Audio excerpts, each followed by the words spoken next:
So, does anyone have anything they'd like to share this morning or comment on or ask any questions? Yes, I wanted to share some things on breathing.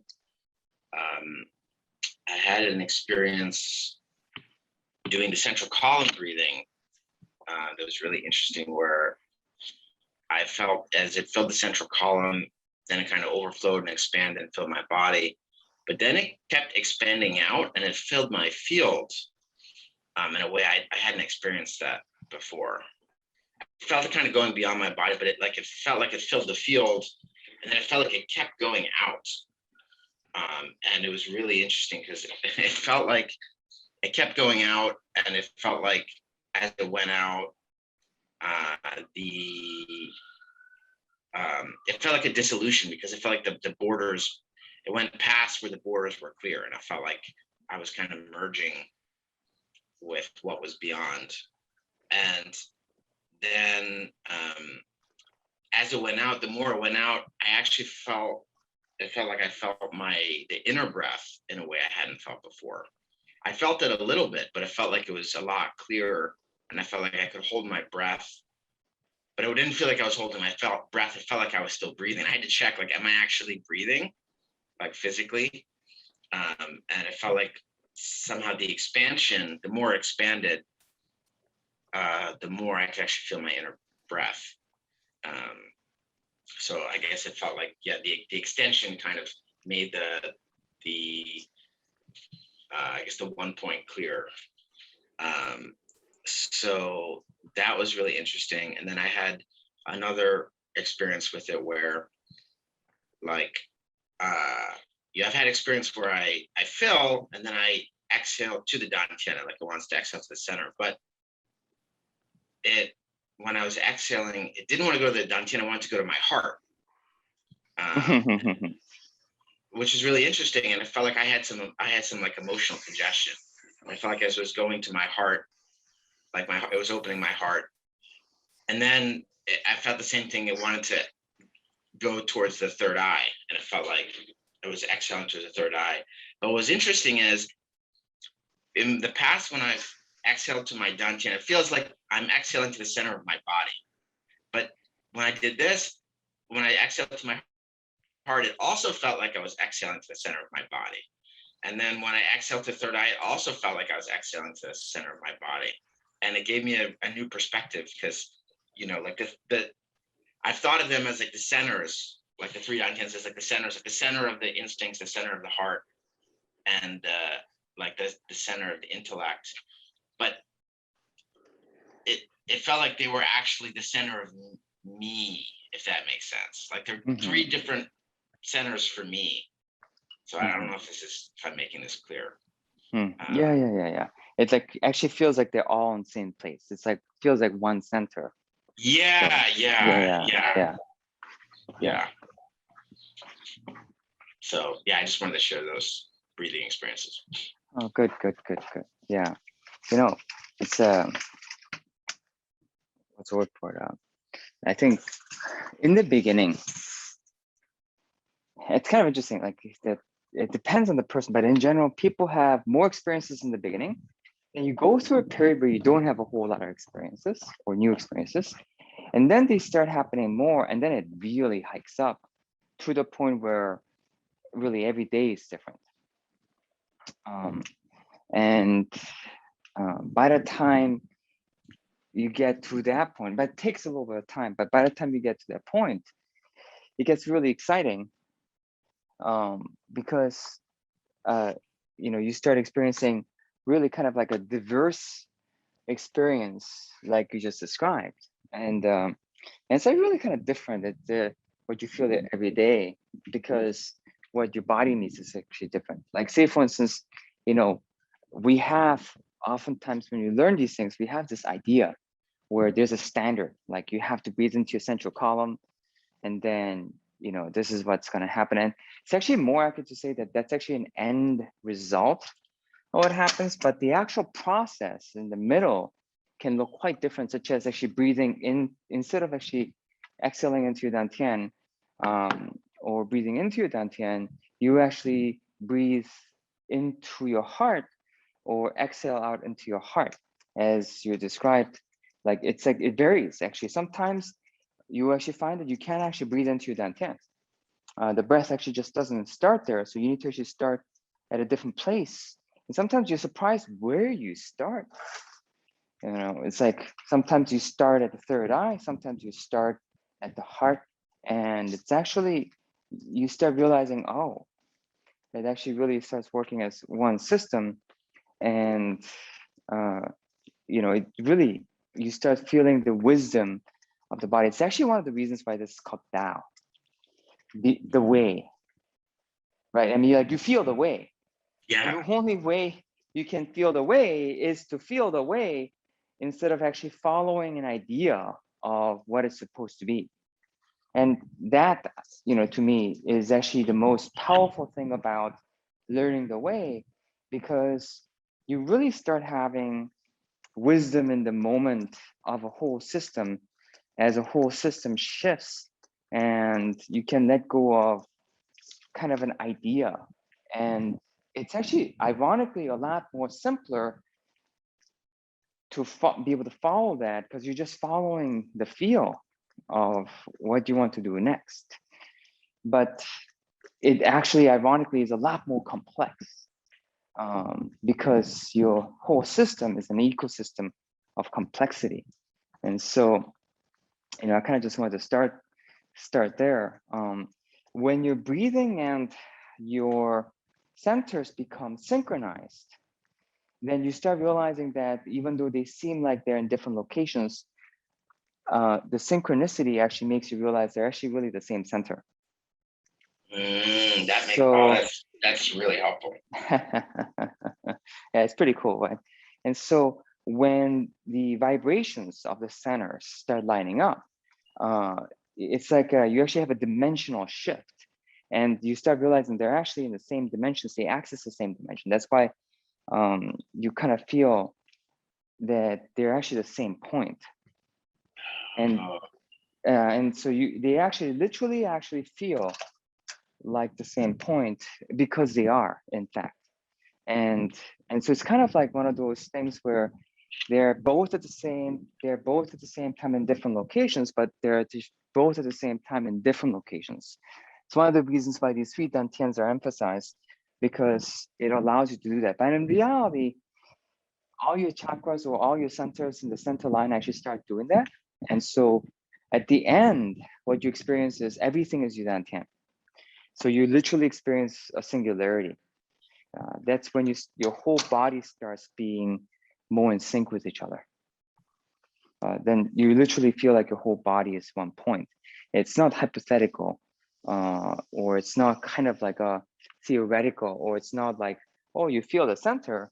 You actually feel yourself as one point and in harmony.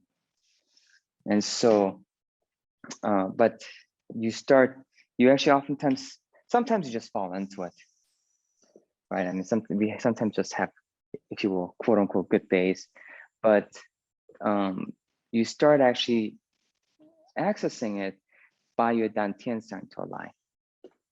So that's good.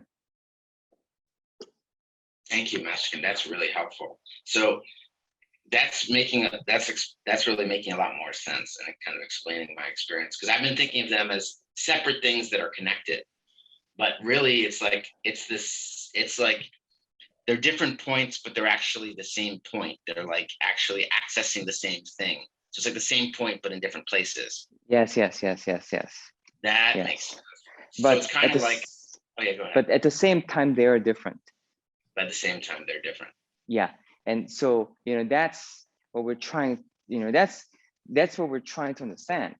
And that's actually why, you know, it's kind of like, you know, another way to say it is like you know, you have an elephant, right? And it's got a trunk, it's got the sides, and it's the same elephant, but they manifest differently, but they're the same elephant.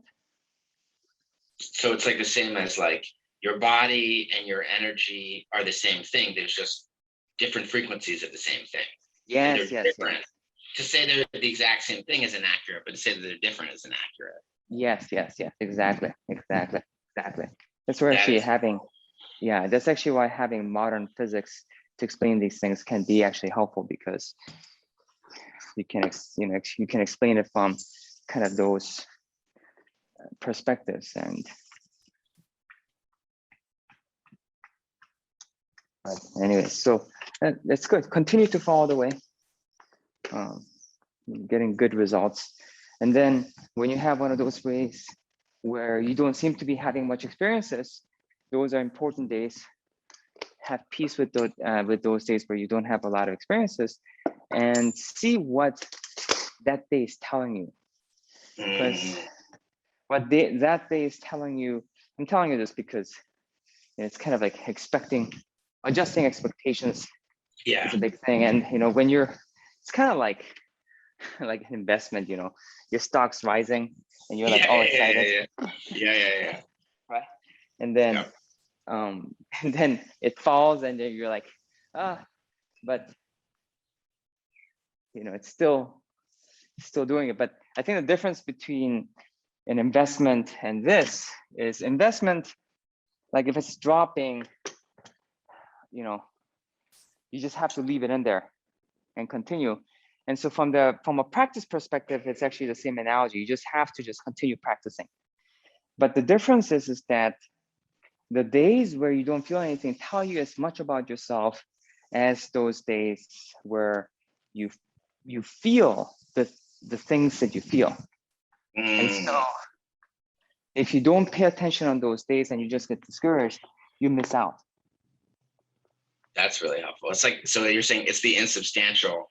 It's like the flip side is the insubstantial of the days where you are having a lot of experiences, and they're both. Yes. And so in a way, if in the investment analogy, it's like it's still going up. Even if it doesn't, you can't see how it's going up, it's still going up. Yes, I think that's why, how to say this, from a Tao perspective, that's why the universe is so generous, because even when you think it's actually going down, it's actually going up. That is really cool. So it's like, yeah, it is really cool. You could actually make the argument that the insubstantial is more important, but it takes a little bit. You can't make it more important if it's not more important to you, but it becomes more important.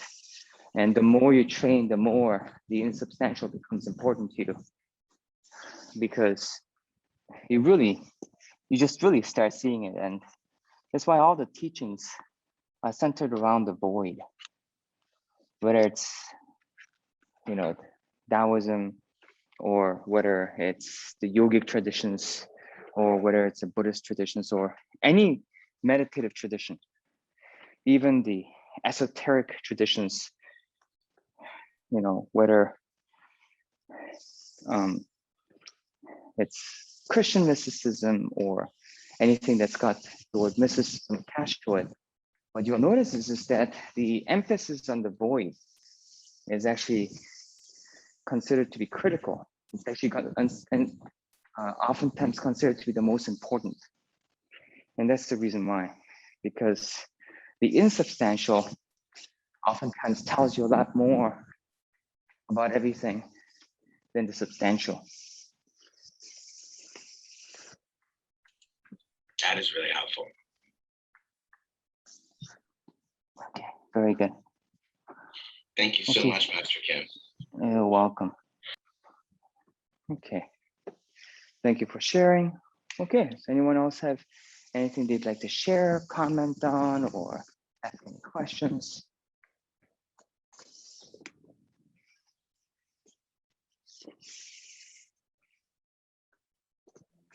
I have a quick question. Yes. With the conditioning, like I'm feeling the urge to increase the difficulty of it. Yes. Like say like with the sit-ups, they're really easy for me now. Aha. So I was thinking of like holding a weighted ball or something like that, and push-ups don't get any easier. And the bridge, I'm still kind of not able to increase.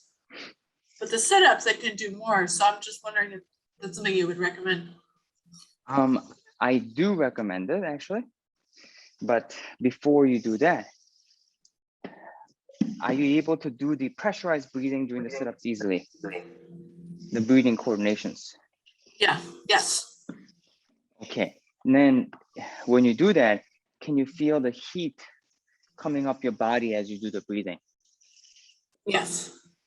Very good. Okay, in that case, are you able to feel your spine and feel it extend weightlessly? Not the movement, but do you feel the small movements in your joints? Like as you come up, do you feel the small movements in all your joints that are related? I want to say yes, but I would want to check it next time because my attention wasn't on it, but it sounds familiar. So if your attention isn't on it, then it's incomplete. Okay. So I want you to feel the movement in all of your joints when you're doing the sit-ups and the breath spreading, because see, if the sit-ups are becoming easier, that means that your brain is becoming stronger in that area. So that means that you have more capacity. So while you have capacity, you really want to increase your ability there, like your full capability, your full awareness. And then that needs to become effortless, where the quality of your movements is coordinated, like your breath is coordinated. You don't have any issue with bringing in the breath. You don't have any issue with, feeling all the joints. When you add the weight, your capacity to notice will go down. And so you want to experience the C bars in full. You want to feel relaxation. You want to feel the breath. You want to feel your mind being empty. You want to feel the relaxation, and you want to feel the movement. So you want to feel the C bars. And then once you feel the C bars and it's easy, then you add the weight. Okay, thank you. That's very helpful. Yeah. And before you add the weight, you want to play with going slower and going faster to see whether any one of them is easier. And then once you've gone faster, once you've sped up, once you've increased the numbers, and once you've increased the variations of speed, and then you kind of exhausted that, then the movements by yourself have been mastered. And then at that point, you should actually add weight, because that's the only way for you to increase the difficulty or the coordination of your system. And so, but kind of play with that first, and then also see whether there are other movements that are there. Like while you're doing sit-ups, like some people actually kind of do like a reverse centipede, meaning as in they jump while they're doing sit-ups. And so see what comes to you. But at some point, when it comes time, you'll really want to add weights. Like it actually, and it's like you'll really want to add weights. And so when that time comes, then you should add weights. And if that time is now and your interest is there, then even if you haven't accomplished those things that I just talked about, you should actually add weights, because you should always follow your interest. Thank you so much, Master Kim. And I guess may I ask a follow-up question about the rest of them? Yeah. So given that, like, I can't hold the bridge as long as you do, and Yes. can't do as many push-ups as you do, is it okay to add the weight in this one area where, because this is folding, but the other ones are different movements, or should I try and get all of them, like, to the extent that you have them? That's too limited of a thinking in terms of that balance. Again, Okay. everyone's body is different.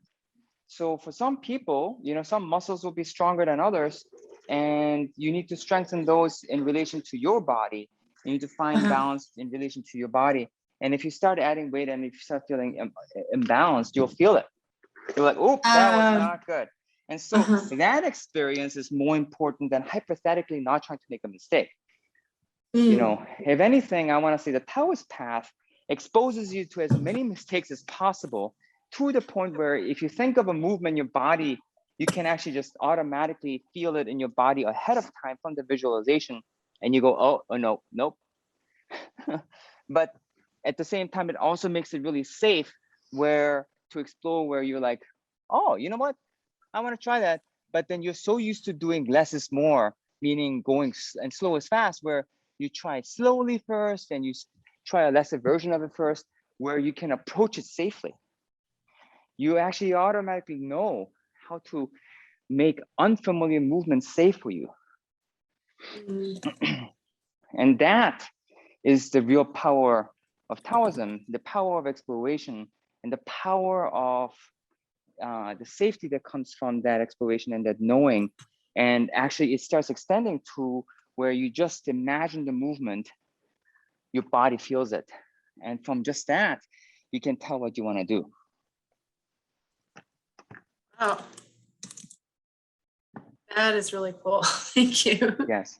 Yeah. Oh, welcome. So explore it with that perspective. And no, you don't need to wait. Okay, that is super helpful. Yeah, but for progress, always keep the C bars in mind, because the C bars is what gives you progress. Okay, thank you so much, Mr. Kim. Welcome. Okay, I'm done cleaning, so I gotta scooch. Guess I'll have a great day of training. Thank you, Mr. Kim. Thank you, Mr. Kim. Welcome. Welcome. Okay, bye.